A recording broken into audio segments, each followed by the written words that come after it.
mire, se ve perfecto. Bueno.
Sean ustedes bienvenidas y bienvenidos. Estamos nuevamente aquí de vuelta. Regresamos a ofrecerles pues este magno ciclo de conferencias dentro del marco de un evento que ya lleva con esta la tercera edición. Rutas para construir un proceso electoral libre de violencia política en razón de género. Y bueno, para darnos la bienvenida a esta conferencia magistral inaugural de la tercera edición de nuestro evento, le cedo el uso de la voz a mi querida magistrada Tania Celina Vázquez Muñoz, a quien le damos pues la más cordial de las bienvenidas. Mi querida Tania, adelante. Muchísimas gracias, querida doctora Mónica Mendoza. De verdad es un gran honor para nosotros como institución, como el Tribunal Electoral de Veracruz y de esta entidad tan importante finalmente, no solamente por el número de electores que tenemos, sino en general porque nuestra población pues es bastante activa en lo académico y en especial nuestra capital.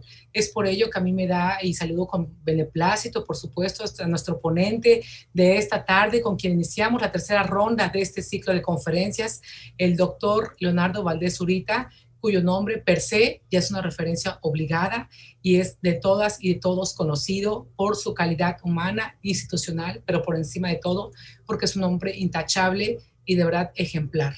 Le damos la más cordial bienvenida y agradezco de verdad profundamente que haya aceptado no solamente la invitación a participar con nosotros, con nosotras como sociedad, sino más allá de ello, que siempre esté vigente en los temas más importantes como gran académico que es, pero por encima de todo, pues ejerciendo, yo siempre digo, una ciudadanía responsable y abonando y aportando mucho en momentos tan importantes como lo es precisamente hoy que estamos de cara a una de las elecciones más importantes de la historia. Agradezco, por supuesto, a mi compañera y amiga, la doctora Mónica Mendoza Madrigal, del Centro de Estudios para la Igualdad de Género y Derechos Humanos del Congreso del Estado de Veracruz, no solamente por su acompañamiento permanente en temas de género y democracia en nuestro Estado, sino por ser una mujer incansable, de verdad, en todos los sentidos, lo digo en toda la extensión de la palabra, siempre preocupada por lo que está aconteciendo,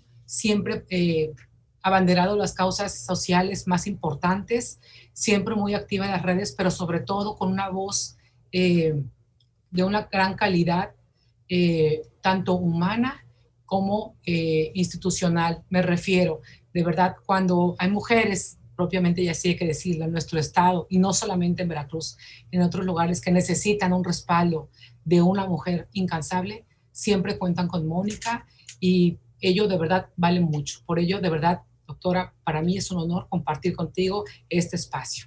Amiga, de verdad te lo agradezco mucho. Al contrario, no es el momento de echarnos loas, es el momento de destacar un valor que es importante, que es este de poder construir alianzas solidarias que impulsen y que permitan concretar grandes proyectos como la que establecemos justamente con las personas que nos han hecho el favor de aceptar nuestra invitación para participar en esta serie de eventos. Y hoy, bueno, pues de grandes plácemes, estamos muy contentas de recibir a este personaje que va a tener a su cargo pues la conferencia magistral inaugural con la que estaremos iniciando este ciclo de conferencias que forma parte de la tercera edición de un evento que hemos venido desarrollando desde diciembre pasado y que en su segunda edición se celebró en marzo y ahora, bueno, pues ya con broche de oro previo para ir al día de la jornada electoral, quisimos aportar elementos de valor con los cuales podamos fortalecer nuestra ciudadanía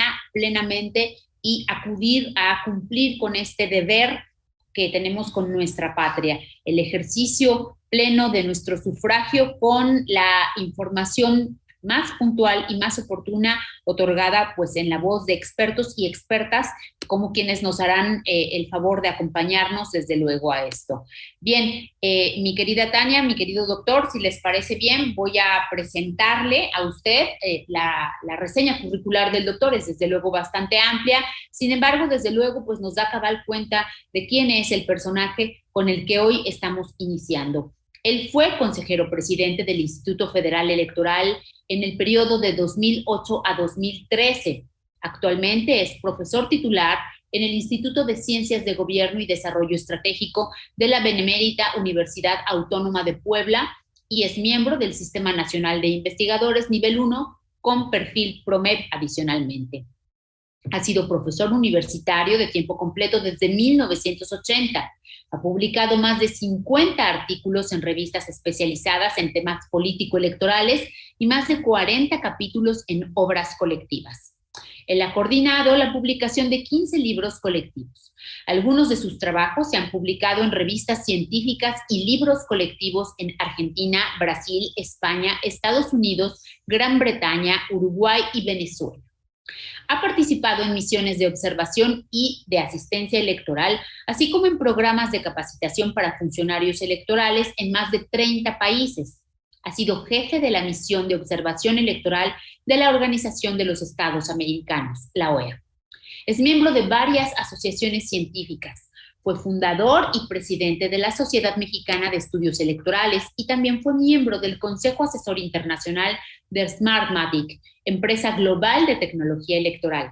Es doctor en Ciencia Social con especialidad en Sociología por el Centro de Estudios Sociológicos del Colegio de México. Ha recibido los siguientes reconocimientos. Miembro honorario de la Sociedad Mexicana de Estudios Electorales por su destacada trayectoria en materia electoral y también en apoyo a esa asociación. Recibió el Premio a la Democracia de la Fundación Internacional para los Sistemas Electorales por la implementación de reformas electorales significativas. Es miembro honorario de la Asociación de Autoridades Electorales de Europa por promover la cooperación electoral a nivel internacional y recibió el reconocimiento de la Unión Interamericana de Organismos Electorales por su contribución a la cooperación electoral de las Américas.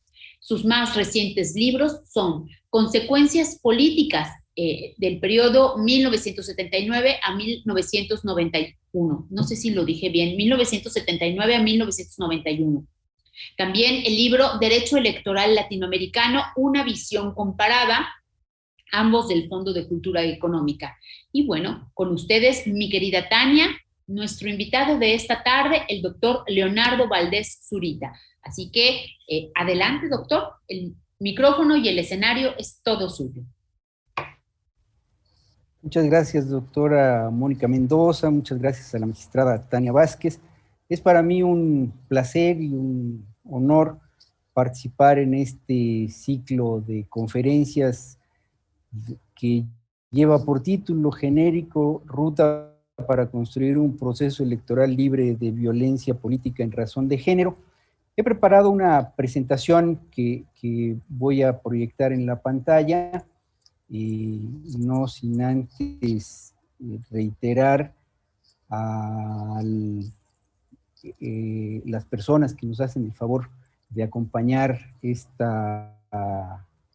este evento, el agradecimiento por su atención y por su disposición a compartir algunas reflexiones sobre el tema que se me asignó, que concertamos, es el de participación ciudadana y democracia, que es un tema que yo he trabajado desde hace mucho tiempo, desde la perspectiva académica que realizo ya desde hace muchos años. Debo decir que me llama mucho la atención el contenido del ciclo de conferencias. Felicito a la doctora Mendoza y a la magistrada Vázquez por su iniciativa de llevar a cabo este ciclo.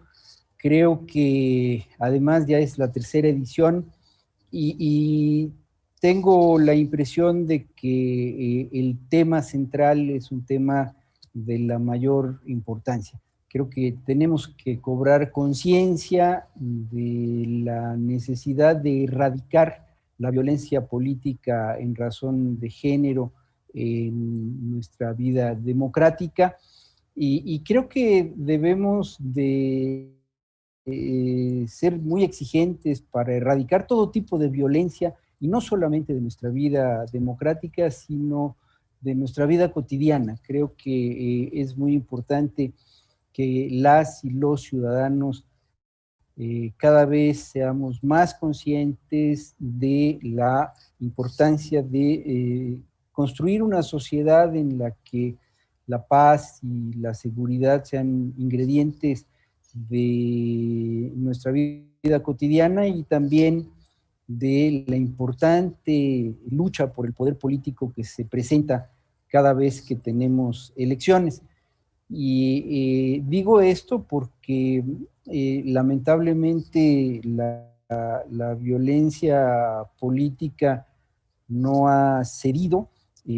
Hay información que se dio a conocer esta mañana por una consultoría, por unos consultores a nivel nacional, en la que se está hablando de que hay un incremento del 64% de agresiones a políticas, políticos, candidatas, candidatos, respecto del proceso electoral anterior. Creo que todos los ciudadanos, las ciudadanas, debemos rechazar ese tipo de situaciones y que en la medida en que lo rechacemos y lo hagamos participando en la vida democrática, estaremos fortaleciendo a nuestro país, a nuestra sociedad, a nuestra realidad. De tal suerte que yo, sin ninguna limitación, me pronuncio en contra de la violencia política en general y en particular de la violencia política en razón de género. Por eso reitero la felicitación a la doctora Mónica Mendoza y a la magistrada Tania Vázquez por esta iniciativa.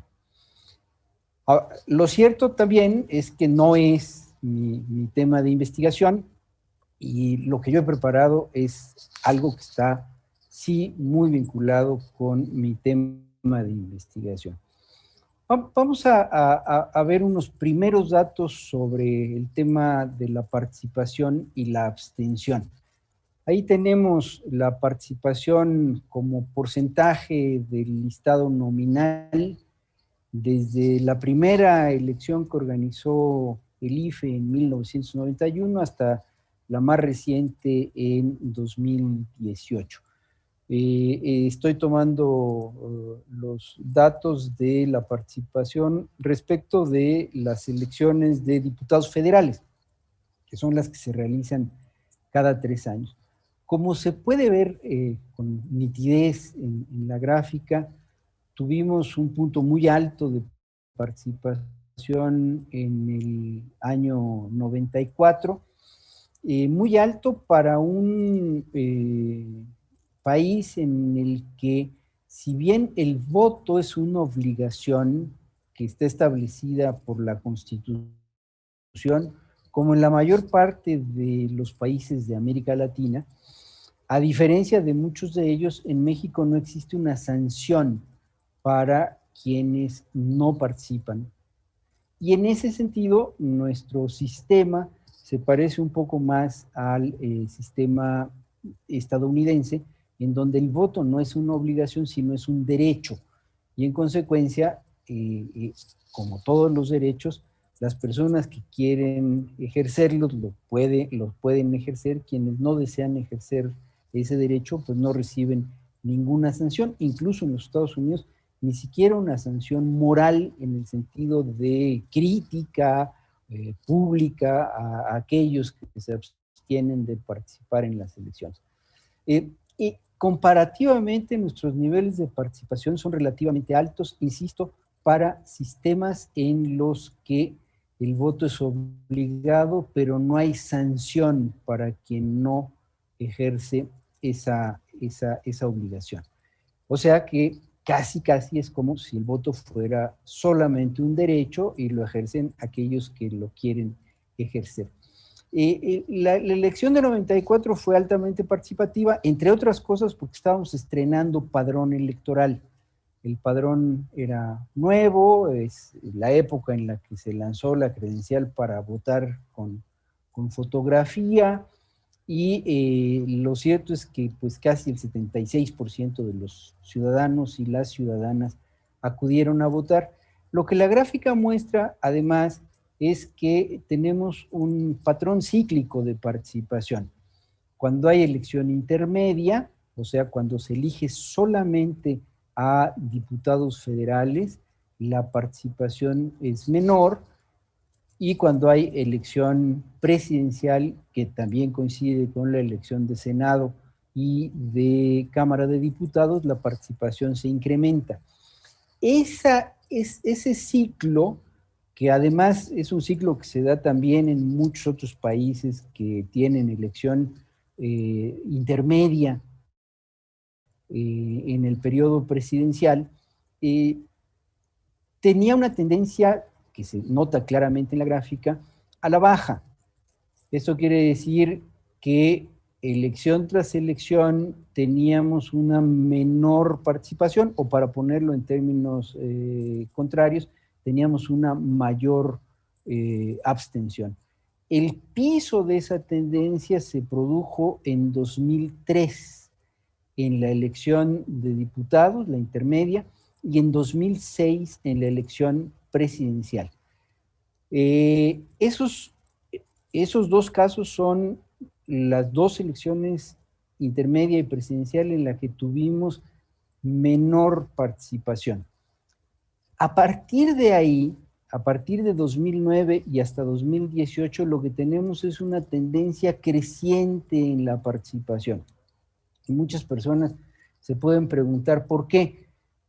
Y la respuesta es relativamente sencilla para quienes estudiamos este tema. En 2007 hubo una reforma político-electoral que incluyó 3 elementos que explican la disminución de la abstención o la disminución de la tendencia abstencionista y la recuperación de esta tendencia a la mayor participación. ¿Cuáles fueron esos elementos de esa reforma? Primero, se estableció una caducidad de 10 años a la credencial para votar. Hasta 2007 nuestra credencial no tenía caducidad, de tal suerte que cuando una persona fallecía o cuando emigraba del país, su registro no era dado de baja del padrón electoral, de tal suerte que cada 3 años esa persona volvía a aparecer en la lista nominal de votantes y en consecuencia era un abstencionista, de tal suerte que se fue acumulando una cantidad grande de personas fallecidas o de emigrantes permanentes que seguían en el padrón electoral, pero no se presentaban a votar. Eso incrementaba la abstención.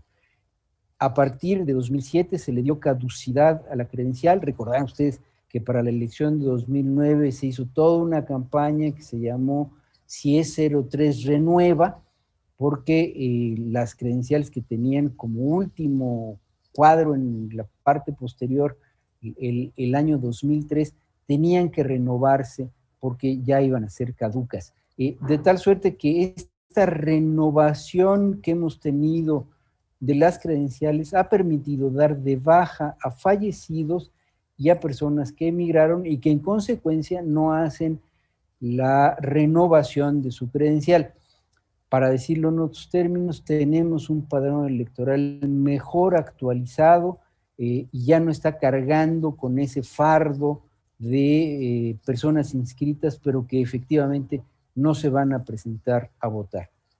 Una segunda cuestión, que es un tema muy polémico, es el acceso gratuito a los partidos y ahora también a los candidatos independientes, a la radio y a la televisión. Se han hecho encuestas que demuestran que cuando las personas tienen con anticipación información respecto de que se va a realizar una elección, respecto de la fecha en la que se va a realizar esa elección y de cuáles son los cargos que se van a elegir, las personas tienen una tendencia, una propensión mayor a la participación. Si se quiere, a mayor información, el ciudadano tiende a una mayor participación. Es otro elemento de la reforma del 2007, que si bien estaba pensado para crear equidad en la competencia, y desde mi punto de vista lo ha logrado, también ha tenido como efecto un incremento en la participación de los ciudadanos y las ciudadanas. Y un tercer elemento es que esa reforma 2007 ordenó a los congresos de los estados hacer adecuaciones a sus constituciones y a sus leyes electorales para hacer coincidir las elecciones locales con la elección federal. También está estudiado y está analizado estadísticamente cómo esa coincidencia de elecciones locales con elección federal ha incrementado la participación de los ciudadanos. Mientras más son los cargos a elegir que se ponen en juego en una elección, y son más cuando coincide la local con la federal, entonces hay incentivos para una mayor participación de los ciudadanos. Quiero dejar esto como telón de fondo porque una de las cuestiones a observar que voy a proponer al final de la presentación es el tema de la participación. Sin duda alguna, ahora tenemos que considerar este tema en función también de la pandemia por la que está atravesando nuestro país y el mundo entero. ¿Qué está en juego en 2021? Bueno, pues por primera vez está en juego el poder político en todo el territorio nacional en una elección intermedia. Nunca antes hayamos tenido una elección intermedia, o sea, solo de diputados federales, en la que se llevaran a cabo elecciones de alguna naturaleza en las 32 entidades de la República. De hecho, hace 3 años, con la elección presidencial, coincidieron elecciones locales solamente en 30 entidades de la República. Hubo 2 entidades de la República que no tuvieron elecciones locales en aquella ocasión, en donde solamente hubo la elección presidencial, de Senado y de Cámara de Diputados. Los colores de este mapa lo que nos dicen es qué se elige en cada uno de los estados. Como saben, hay 15 estados en los que se elige gubernatura, las diputaciones locales y los ayuntamientos. Hay otros estados en donde además se van a elegir unos cargos auxiliares, básicamente es Campeche. Hay estados donde solo se elegirán diputaciones y ayuntamientos, es el caso de Veracruz, otros en donde solamente diputaciones, otros en donde solamente ayuntamientos y la Ciudad de México en donde se elegirán diputaciones locales y alcaldías. En números, esto es lo que tenemos enfrente. 500 diputaciones federales, 15 gubernaturas, 1,063 diputaciones locales, 1,926 presidencias municipales, más de 2,000 sindicaturas, más de 15,000 regidurías y las juntas municipales, que son 635, básicamente en el estado de Campeche. Por primera vez, 32 entidades federativas con elecciones concurrentes y casi 95 millones de ciudadanas y ciudadanos en el listado nominal. No es exagerado decir que es la elección más grande de la historia de este país, en primer lugar por el padrón electoral, que es el más grande que hemos tenido, en segundo lugar porque cubre todo el territorio nacional, en tercer lugar por el número de cargos que están en disputa, más de 21,000 cargos en disputa.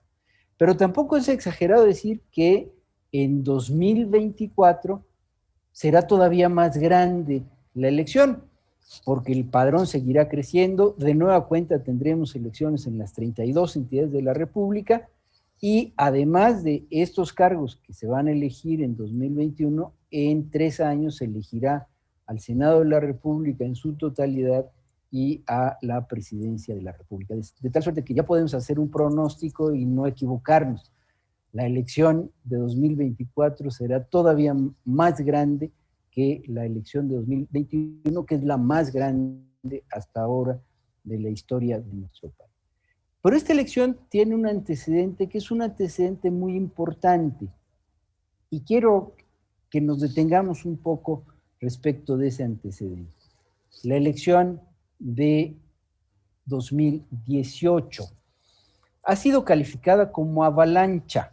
En la crónica que está en la página del Instituto Nacional Electoral, se dice, parafraseando lo que se plantea en los medios periodísticos y políticos estadounidenses, que las elecciones avalancha son aquellas que de arriba, de la cumbre del poder político, van arrastrando las estructuras del poder político en un sentido determinado.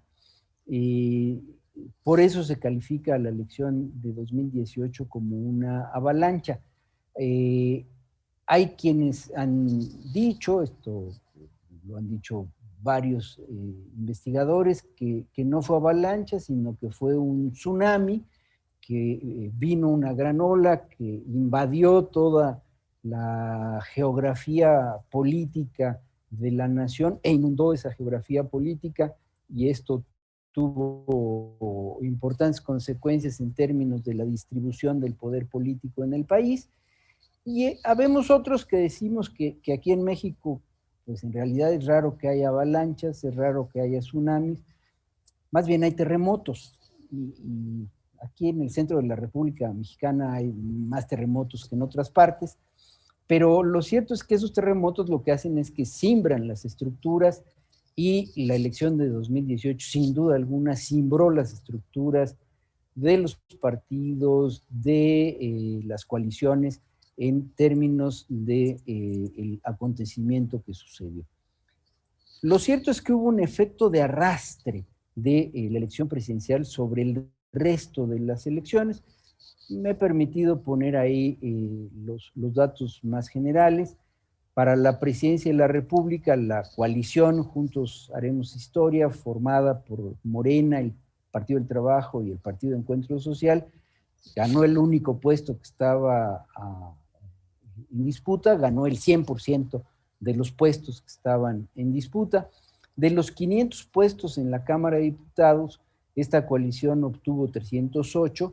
En términos de la distribución que otorgó el Instituto Federal Electoral, como se sabe, después ya los grupos parlamentarios se acomodaron de otra manera, pero en términos de las asignaciones de diputados de mayoría relativa y de representación proporcional, la coalición ganó el 62% de las 500 posiciones que estaban en juego, un muy buen resultado. Hacía muchos años que no había una mayoría de ese tamaño en Cámara de Diputados. En el Senado de la República, la coalición ganó 70 de las 128 senadurías, el 55%. La coalición ganó 5 gubernaturas y la jefatura de gobierno de la Ciudad de México, de 9 que estaban en disputa, 4 Morena, una Encuentro Social, la de Morelos, que se llevó un candidato postulado por ese partido, también 55% del total, y de las 972 diputaciones locales que estuvieron en juego, la coalición se llevó 506, 52%. Hasta ahí el efecto arrastre, avalancha, tsunami, terremoto, como ustedes lo quieran llamar. De las 1,614 presidencias municipales que estuvieron en juego, la coalición ganó 355, o sea, solo el 22% del total. Se puede decir que en el nivel municipal hubo una especie de dique que detuvo la avalancha, o que detuvo la inundación provocada por el tsunami, o que se trata de los cimientos de las estructuras, que aunque las estructuras se agiten en el terremoto, los cimientos de esas estructuras permanecen más o menos estables. Voy a ofrecer una interpretación de por qué es que se produjo esta situación. Me resulta interesante mostrarlo también para el caso de Veracruz, que ustedes lo conocen seguramente mejor que yo. La coalición ganó la elección presidencial, otra vez un éxito del 100%, las 2 senadurías de mayoría relativa, otra vez un éxito del 100%. Para Cámara de Diputados ganaron 17 de los distritos de mayoría relativa, de los 20 distritos de mayoría relativa. Muy bien, 85%. La gubernatura, 100%. Y en el Congreso local, 20 de 30 diputaciones de mayoría relativa, 67%. En Veracruz no hubo elecciones municipales. Sin embargo, sí se observa que el éxito del arrastre no fue tan contundente en la elección de Congreso local como en el resto de las elecciones, en donde sí se presentó ese efecto de arrastre. ¿Cómo pasó esto? Hay muchas formas de entrarle al análisis de la elección de 2018. A mí me gusta esta que les comparto, porque está basada en encuestas de salida que ha realizado la misma empresa Consulta Mitofsky desde 2000 hasta 2018, que son estas encuestas en las que a la persona no se le pregunta qué va a hacer, sino se le pregunta qué hizo. Se le entrevista, es una muestra representativa. Consulta Mitofsky es una empresa seria en términos metodológicos y ha replicado su metodología cada 6 años que hay elección presidencial para preguntarle a las personas que ya ejercieron el derecho al voto cómo votaron y una serie de preguntas más. Y a mí me interesa esta pregunta. ¿Cuándo decidió usted su voto? Como pueden ustedes ver, hay un conjunto que dice siempre voto igual. O sea, no cambio mi voto, no tengo que decidirlo. Yo de antemano sé por quién voy a votar. Se podría, en términos de sociología política, decir que esos son las personas que están identificadas con un partido político. Un año antes, o sea, antes de que haya candidatos.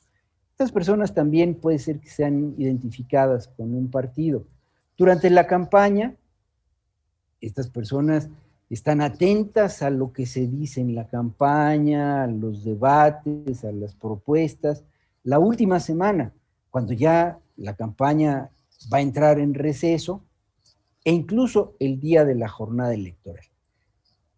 Yo agrupo las dos primeras categorías en esta categoría que se llama Stand Patterns, que es una categoría que tomo de un politólogo estadounidense, Bill Key, que dice que en las elecciones, en cada elección, hay aquellos que siguen el mismo camino de siempre, los podemos también llamar los que son más partidistas, que están vinculados con los partidos o emocionalmente vinculados con los partidos, los switchers o cambiantes que cambian su preferencia electoral de una elección a otra, y los nuevos votantes, que normalmente son los que llegan a la edad ciudadana el año de la jornada electoral, pero también otros que pudieron no haber votado en elecciones anteriores y ahora votan por alguna determinada circunstancia. De tal suerte que si solo pensamos en los partidistas y en los apartidistas, en los stand partners y en los switchers, lo que tenemos es que de 2000 a 2012, los partidistas, que siempre votan más o menos igual, eran alrededor de 2/3 de los ciudadanos que eran entrevistados en estas encuestas. En 2018 son solo 1/3. Hubo una disminución importante de ese tipo de votantes. Los cambiantes, los que cambian la forma de su votación, eran alrededor de 1/3 y llegan a ser casi 2/3 de los entrevistados por estas encuestas en 2018. ¿Por qué? ¿Por qué tuvimos esta drástica transformación de la forma de votar de nuestros ciudadanos? La verdad es que si nos preguntamos qué pasó, hay que decir que a la sociología política todavía le podemos exigir una explicación comprensiva para que nos diga por qué decreció tanto la proporción de votantes partidistas, por qué se incrementó la proporción de votantes apartidistas. ¿Fue la economía, fue la corrupción, fue la seguridad, o fue todo eso junto, o fue todo eso junto además de algunas consideraciones de orden local que pueden haber sido distintas en Veracruz que en Baja California, que en la Ciudad de México, que en Puebla o que en Yucatán? Y no sabemos qué pasó con los nuevos votantes. Es más, no sabemos si los votantes antiguos, todos los que antes votaban en las elecciones, decidieron votar en esta elección de 2018, o si algunos de ellos o muchos de ellos pasaron a la abstención. Y si abstencionistas de elecciones anteriores decidieron de pronto que ya no lo querían ser y ahora fueron votantes. Ese cambio drástico de abstencionismo, de abstencionistas y participantes, puede tener que ver o pudo tener que ver con esta característica de los votantes partidistas y los votantes apartidistas. Además hay que agregar que Morena en sí mismo es un fenómeno importante, es la primera ocasión en la historia de nuestra democracia que un partido nuevo que se creó para la elección intermedia de 2015 tiene el éxito de ganar la primera elección presidencial en la que participa. Y no solamente creó una coalición con otros dos partidos, sino el mismo partido Morena es una coalición muy amplia, en donde hay muchos militantes que lo fueron de los partidos tradicionales, entre otros el PRD, por supuesto el PAN, por supuesto el PRI y otros partidos tradicionales que se reagruparon en Morena. Y esta otra figura de lo que en la sociología política se llaman los outsiders, personas que antes no participaban en los partidos o no participaban en política y que de pronto decidieron participar en esta propuesta, en esta coalición amplia, coalición política amplia que se identifica con el nombre de Morena. ¿Qué elementos, a partir de este análisis, qué elementos hay que observar en la elección? Y con esto voy cerrando. Desde mi punto de vista, esta está siendo una elección más local que federal. ¿En qué sentido? Bueno, en el sentido de que si bien se renueva la Cámara de Diputados en su totalidad, lo cierto es que hay una mayor centralidad de lo local en la dinámica de las campañas y de la contienda electoral, hasta donde yo alcanzo a percibir en todos los estados de la República, incluso en la Ciudad de México. Tengo la impresión de que también es una competencia que puede ser dominada por el nivel municipal. Y aquí creo que en Veracruz no me va a fallar el pronóstico, porque en Veracruz no hubo elección municipal en 2018 y ahora sí hay elección municipal. De hecho, no hay de gobernador, pero hay de Congreso local y de municipios.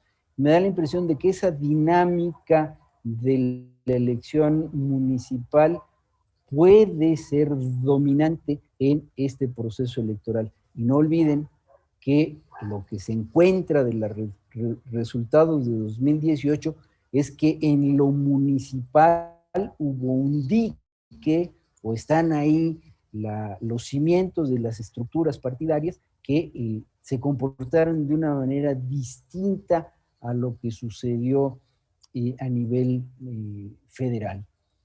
Por supuesto que está la incógnita de la participación y la abstención. Digamos que si siguieran las tendencias que teníamos, estaríamos pensando en una participación que tendría que estar por arriba del 45%, quizá 47% de la participación, pero no sabemos los efectos de la pandemia.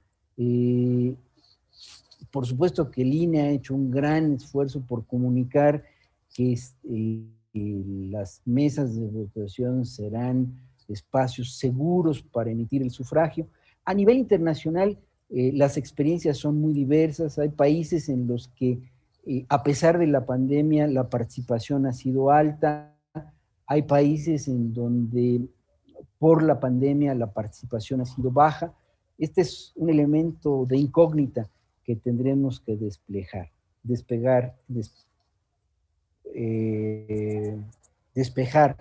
en el próximo proceso electoral, en la próxima jornada electoral.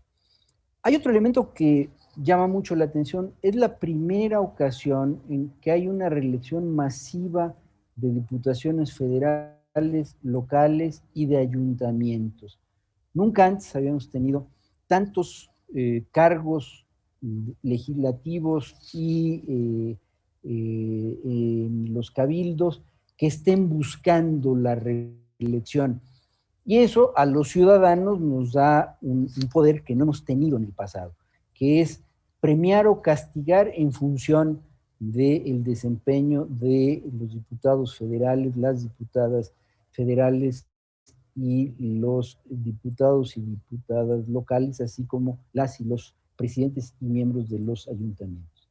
¿Se redistribuye el poder político? Pienso que sí.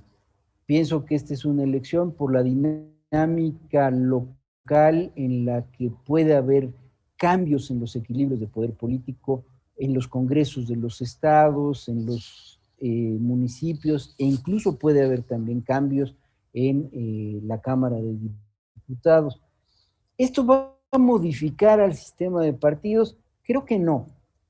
Seguiremos con un sistema de partidos que no es un sistema de partidos con un partido predominante rodeado de partidos muy débiles, creo que no. Tampoco vamos, me parece a mí, al tripartidismo, al bipartidismo. Creo que nos vamos a quedar con el tripartidismo que se fue construyendo a lo largo de los años, en donde hay a nivel nacional 3 partidos que son los que compiten por el poder político, pero en las entidades de la República hay otras fuerzas políticas que son significativas, existen los partidos políticos locales y también las diputaciones, las candidaturas independientes que pueden ser un elemento importante en este proceso de construcción de poder político en nuestro país y de desarrollo de nuestro sistema de partidos y de nuestra vida democrática. Ahí mis medios de contacto, mi correo electrónico, mi cuenta de Twitter y mi página de la academia. Muchísimas gracias por su atención y por supuesto estoy dispuesto a recibir comentarios, preguntas. Muchas gracias. Wow, doctor, en verdad extraordinario escucharle y con esta claridad, ¿no? Con la que identifica muchos de los retos que están presentes en este proceso electoral tan trascendente. Mi querida magistrada, si te parece bien, Tania, hacemos las preguntas que nos han estado haciendo llegar a través de las distintas plataformas de salida y al término tú, a partir de tu gran experiencia, primero como consejera electoral en el órgano local electoral y ahora en tu gestión como magistrada en el Tribunal Electoral, bueno, pues hacer como un comentario de cierre. ¿Te parece bien? Entonces, le voy a compartir las varias preguntas, ¿le parece? Para que usted, si quiere contestar en una sola intervención o en dos, que tenemos algunas aquí que están muy, muy interesantes, ¿no? Tenemos la primera que nos hace Griselda Méndez, a quien le mandamos un cordial saludo, que dice: ¿cuál es su opinión sobre la confrontación que está teniendo el INE con quienes no quieren respetar sus decisiones contenidas en ley? Un tema importante, sin duda. Hugo Bionet nos pregunta: ¿de qué manera se puede fomentar la confianza ciudadana, tanto en las autoridades como en el proceso mismo? Está aquí una tercera, si le parece hacemos 3. Contesta usted y regreso con algunas otras preguntas. Paola Domínguez dice: de acuerdo a su experiencia, ¿cuál considera que es la fortaleza del INE en torno a la democracia ante un país sumamente polarizado? Entonces, bueno, vamos con estas 3 primero y después regresamos con otras 3. Adelante, doctor. Claro que sí, las 3 están vinculadas, las agradezco muchísimo. Griselda, Hugo, Paola, Muchas gracias por preguntar. Y lo cierto es que no es raro que el INE sea criticado por actores políticos. Cuando yo fui consejero presidente del IFE, era criticado un día sí y otro también, por un actor político, por otro actor político. Es el papel de los árbitros. Siempre el árbitro tiene esta situación en la que se le critica, y por supuesto que en nuestro caso no solamente puede ser criticado el órgano administrativo, sino que además puede ser recurrido. Y creo que eso es un valor muy importante de nuestra democracia, porque cuando algún actor político no está de acuerdo con una decisión de la autoridad administrativa, tiene un recurso para ir a una autoridad jurisdiccional que revisa la legalidad de los actos de la autoridad administrativa, y si descubre que hubo fallas en la interpretación, puede cambiar o modificar la determinación. E incluso si se llega hasta la Sala Superior del Tribunal Electoral del Poder Judicial de la Federación, se revisa la constitucionalidad de las determinaciones de las autoridades electorales. Tal suerte que a mí la verdad me parece que en el calor de la contienda vamos a seguir escuchando estos ruidos, pero son ruidos de fondo que, desde mi punto de vista, no dañan a la autoridad administrativa ni dañan la confianza que los ciudadanos debemos tener en el ejercicio de la función electoral. Porque además, insisto, los tribunales electorales están para eso, para conocer de las quejas y para resolver. Y me parece que es una ecuación muy virtuosa la que hemos construido en nuestro país. La confianza ciudadana, desde mi humilde punto de vista, se construye a partir de que los ciudadanos tengamos claro que quienes van a recibir nuestro voto, quienes van a contar nuestros votos, quienes van a llenar las actas, son ciudadanos iguales que nosotros, que surgieron de un sorteo, que fueron capacitados, que fueron seleccionados en un segundo sorteo y que están cumpliendo una labor ciudadana como autoridad electoral, porque el día de la jornada electoral, los ciudadanos en las mesas de votación son la autoridad electoral. Y después de que ellos hacen ese trabajo, las actas con los resultados se van a los consejos distritales o municipales, según sea el caso, y ahí también son ciudadanos los que van a revisar que las actas estén bien hechas, los que van a hacer la suma de los resultados y los que van a decir el resultado final. Y por si eso no fuera suficiente, quien no esté de acuerdo con ese resultado puede impugnar ante el tribunal, y el tribunal, ya sea local o el tribunal federal, emitirá una resolución.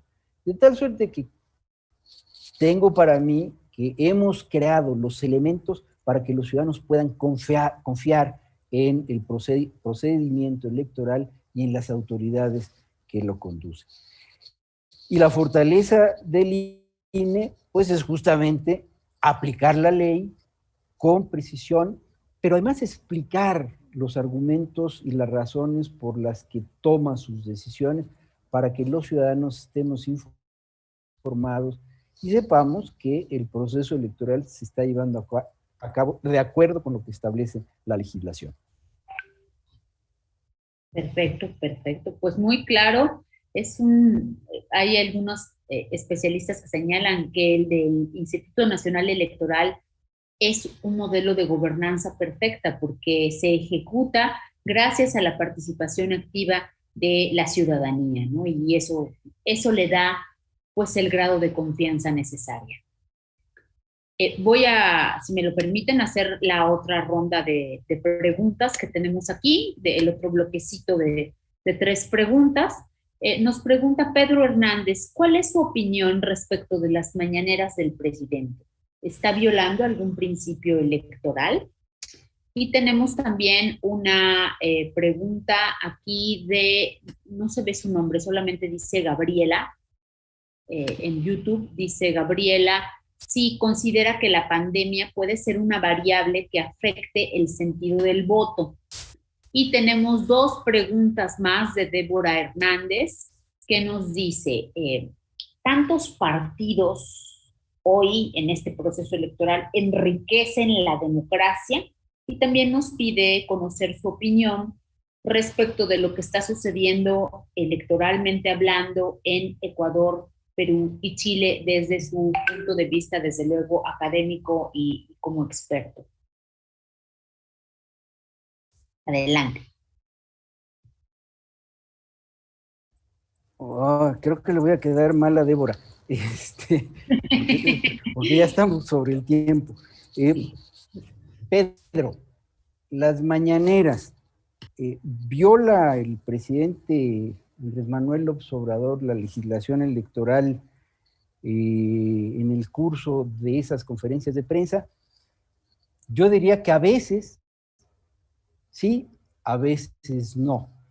Pero a quien le toca decirlo no es a un experto o a los ciudadanos, es a los órganos jurisdiccionales, porque hasta donde entiendo hay una cantidad muy importante de quejas que han presentado diversos partidos políticos, diversos actores políticos respecto del contenido, no del concepto de la mañanera, sino de expresiones específicas que ha hecho el presidente en algunas de esas conferencias de prensa.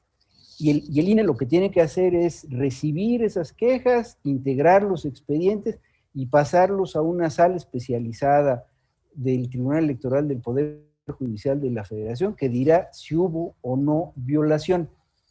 Yo creo que a los ciudadanos lo que nos toca es estar atentos respecto de ese asunto y formarnos un criterio de la actuación no solo del presidente de la República, que por supuesto es muy importante por el lugar que ocupa en el sistema político mexicano, sino también de los actores que lo han impugnado y de las autoridades jurisdiccionales que van a tomar una resolución sobre el particular. Es un tema de la mayor importancia. La pandemia y, dice Gabriela, y sentido del voto. Yo diría que la pandemia en sí misma no, pero sí dos elementos. Uno, la percepción que tenemos los ciudadanos respecto del desempeño gubernamental frente a la pandemia. Y cuando digo desempeño gubernamental, no estoy pensando solamente en el gobierno federal, estoy pensando también en los gobiernos locales.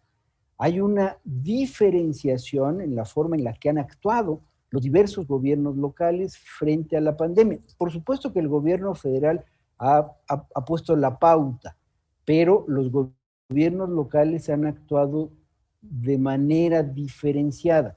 Entonces, pienso que la percepción que los ciudadanos tenemos de lo bien o mal que se ha conducido la política para enfrentar la pandemia puede tener implicaciones sobre nuestra preferencia electoral.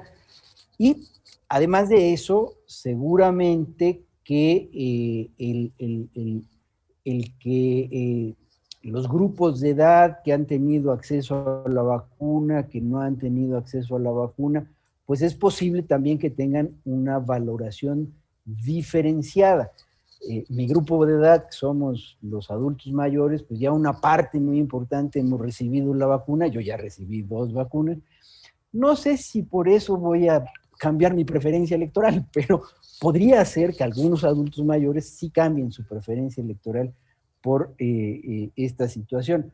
Lo cierto es que la mayoría de la población, el día de la jornada electoral, no habrá recibido ni siquiera una primera vacuna, y ese puede ser un elemento que conduzca a un voto crítico frente al desempeño gubernamental. Muchos partidos, dice Débora, sí. Creo que este es uno de los temas que más debates teóricos producen en México.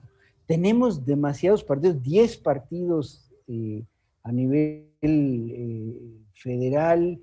En los estados de la República hay partidos locales y además hay candidatos independientes a presidentes municipales, a diputados locales. Esto,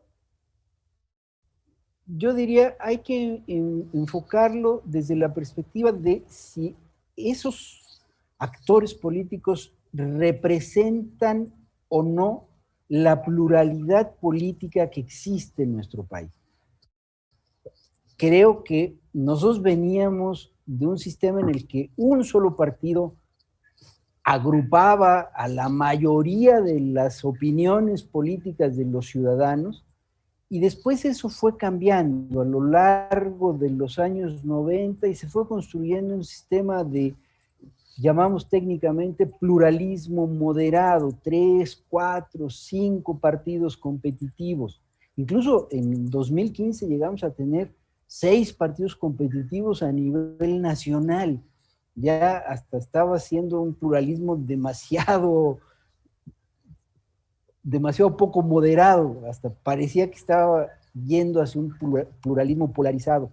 Pero lo cierto es que la virtud que tiene nuestro sistema es que se pueden presentar muchas opciones a las elecciones, muchos partidos, muchas candidaturas, pero si los ciudadanos no les damos el 3% de los votos, no van a seguir siendo actores del sistema político, del sistema de partidos, sino que tendrán, que así lo desean, que volver a conseguir su registro dentro de 6 años y entonces podrán volver a participar.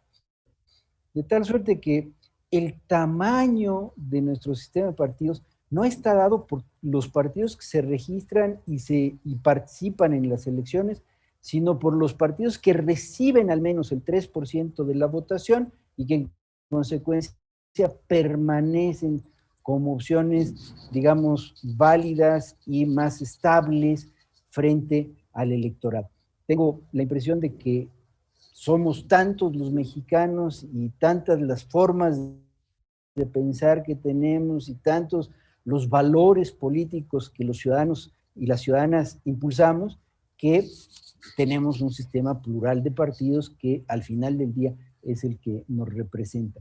Unos con más votos, otros con menos votos, unos con posibilidades de crecer hacia el futuro, otros que es posible que ya no tengan posibilidades de crecimiento y que pierdan el registro.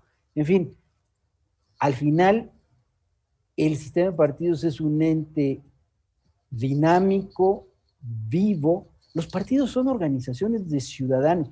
A veces se nos olvida que los miembros de los partidos también son ciudadanos que pues intentan participar de otra manera en la vida política y que pues se juegan su prestigio, hacen un esfuerzo para hacerse notar, tienen por supuesto ambiciones políticas porque quieren ganar una posición, pero lo cierto es que al final también ellos son ciudadanos y están en un proceso en el que compiten, se coordinan para hacer la representación política y el gobierno. Y eso se llama democracia. Y eso es lo que hemos logrado construir en este país. No ha sido fácil porque no teníamos democracia en el pasado, teníamos un sistema más bien autoritario que afortunadamente ya quedó en los anales de la historia. Y le debo a Débora la opinión sobre Ecuador, Perú y Chile, porque podría hablar otras 2 horas sobre estos temas. Así es, efectivamente, pero bueno, hay que estar observantes porque arrojan mucha luz, muchos aprendizajes también sobre lo que son los procesos electorales y sobre, bueno, pues cómo se van gestando las participaciones de las ciudadanías en cada uno de estos contextos. Doctor, mi querida magistrada, la verdad es que ha sido extraordinario escucharlo. Yo creo que hemos compilado aquí varios de sus cursos acomodaditos en 1 hora, ¿no? Sus cursos docentes acomodados en el periodo de 1 hora y bueno, pues justamente lo que nosotras dos queríamos ofrecerle a las personas que nos están siguiendo en la transmisión era la oportunidad de escuchar a personas expertas como usted en breve tiempo para brindarles, para aportarles elementos que puedan complementar y enriquecer su opinión como ciudadanas y ciudadanos y pues desde luego fortalecer su decisión política rumbo al proceso electoral. Eso estaremos haciendo, mi querida Tania, doctor. Cada miércoles de mayo estaremos trayendo para ustedes conferencias magistrales y mesas de análisis para que en un tiempo corto podamos aportarles elementos de valor que pues enriquezcan su opinión como ciudadanas y ciudadanos para el proceso electoral. Así que, bueno, pues acá hemos estado muy contentas, disfrutando mucho su charla. Simplemente me permiten hacer un pequeño comentario, un pequeño comercial. En la transmisión en vivo, tanto para YouTube como para Facebook, hemos colocado una liga de registro para que nos coloquen, por favor, allí su nombre completo y su correo electrónico a fin de que al término de los 3 miércoles de conferencias les podamos hacer llegar su constancia de participación con valor curricular certificado por el Servicio Público de Carrera, y también les vamos a estar haciendo llegar sus constancias de participación a nuestros ponentes magistrales, doctor, así que le vamos a hacer llegar su diploma y simple y sencillamente agradecerle a usted por su generosidad de compartir con nosotros este tiempo, estos conocimientos. Es muy esclarecedor entender cómo hemos venido construyendo la democracia en nuestro país, para lo cual es indispensable la participación de la ciudadanía. De tal manera que, mi querida Tania, yo te pido que nos hagas el favor de concluir la jornada del día de hoy, pues desde luego invitar a que el otro miércoles, el próximo miércoles a las 5 de la tarde, nos acompañen nuevamente en la mesa de análisis que tendremos. Muchas gracias, querida Mónica. La verdad es que para mí ha sido, pues, como para toda la ciudadanía, un gran honor escuchar, un privilegio escuchar al doctor con ideas tan claras, tan puntuales y que parece que lo hace de verdad tan fácil y sencillo. Y eso es todo un reto y yo creo que es como un don. Así que muchas gracias, doctor. Para nosotros es fundamental y me encantó cuando hacía referencia precisamente a la ecuación virtuosa de las instituciones, el INE y después el Tribunal Electoral del Poder Judicial de la Federación a través de sus diferentes salas regionales, y en lo local los soples, y nosotros como autoridades locales pues también tenemos una gran tarea y un gran reto de frente. Y me parece que en materia electoral y hablando de autoridades jurisdiccionales, por sus sentencias nos conocerán, y para nosotros será de verdad un reto fundamental tener la oportunidad de participar también como autoridades en este proceso que se antoja bastante participativo, y de eso se va a tratar esta contienda. No de todas las oportunidades y las posibilidades que tengamos, no solamente de votar o por quién votar, sino de participar todas y todos a pesar de la pandemia. Yo creo que eso es lo más importante, ir generando la conciencia de la importancia de nuestro voto, de la importancia de manifestarnos a través de la boleta electoral, y sobre todo, evidentemente, esta pandemia y seguramente los filtros sanitarios llegaron para quedarse. Y la democracia, que tanto trabajo nos ha costado, sin duda, así como las instituciones, llegaron para quedarse. Y las volvemos solventes a través de las funcionarias y los funcionarios públicos, como es el caso del propio doctor Valdés, quien ha dado cuenta precisamente pues, de todas este entramado institucional con el que hoy contamos en México. Por ello, pues de verdad para nosotros es muy satisfactorio tener la oportunidad de escucharlo, doctor, y después haremos, evidentemente, con mi querida Mónica, unos talleres para evaluar cómo fue la participación ciudadana en nuestro estado, en el país, cuáles fueron los resultados, y pues para nosotros será fundamental contar con su voz, si tiene a bien, doctor, por supuesto, llevar a cabo pues más talleres de esta manera para que la ciudadanía pueda entender de qué se trata todo esto y por qué es fundamental acudir a nuestra cita el próximo junio, para que finalmente todas y todos manifestemos nuestro sentir y participemos activamente, porque finalmente el voto en México, como lo hemos dicho, es uno de los más caros del mundo y vale mucho la pena, y es necesario que allí estemos pasando lista ese día.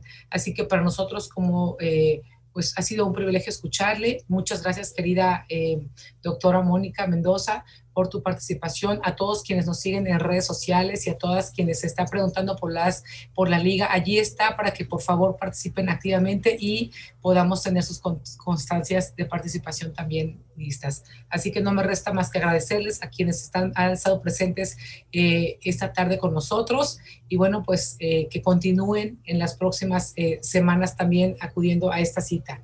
Muchas gracias, doctor. Muchas gracias, querida Mónica, a la ciudadanía en general. Gracias por participar.